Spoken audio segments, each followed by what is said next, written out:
విజయవాడ తూర్పు నియోజకవర్గంలోని పలు డివిజన్లలో వైసీపీ అభ్యర్థి దేవినేని అవినాష్ ఎన్నికల ప్రచారం నిర్వహించారు. వైసీపీ ప్రభుత్వం అందించిన సంక్షేమ పథకాలను ప్రజలకు వివరిస్తూ ప్రచారంలో ముందుకు సాగారు. కరకట్ట ప్రాంతాల ప్రజల కోసం పైప్ లైన్లు ఏర్పాటు చేసిన ఘనత వైసీపీ ప్రభుత్వానిదే అని అన్నారు. ఇక నియోజకవర్గాన్ని వైసీపీ ఎంతో అభివృద్ధి చేసిందన్నారు. టీడీపీ నేత గద్దె రామ్మోహన్ కు ఇక్కడ ఓట్లు అడిగే హక్కు లేదన్నారు. ప్రజల దీవెనలు, దేవుడి ఆశీస్సులతో విజయవాడ తూర్పు నియోజకవర్గంలో రాబోయేది వైసీపీయే అని ధీమా వ్యక్తం చేశారు.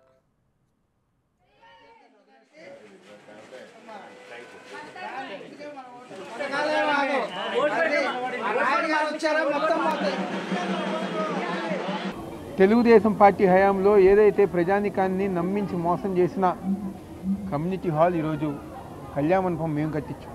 జగన్మోహన్ రెడ్డి గారు ఒక నాయకత్వంలో కట్టించారు. డివిజన్ మొత్తం గారా ఈరోజు సిమెంట్ రోడ్లు, అండర్ గ్రౌండ్ డ్రైనేజీలు ఏర్పాటు చేసాం.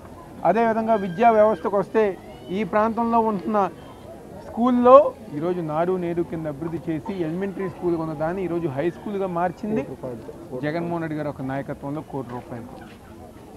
ఇన్ని అభివృద్ధి కార్యక్రమాలు చేసాం. 100 కోట్లకు పైగా ఈరోజు సంక్షేమ కార్యక్రమాలు.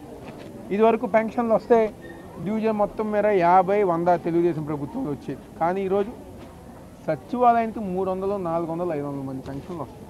అంటే డివిజన్కి వచ్చేసరికి దాదాపుగా 1500, 2000 మందికి ఈరోజు పెన్షన్ అందించే కార్యక్రమం చేస్తాను.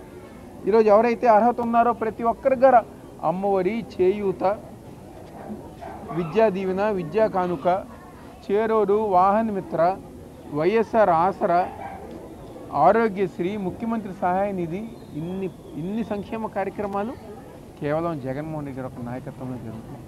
తెలుగుదేశం పార్టీ వాళ్ళకి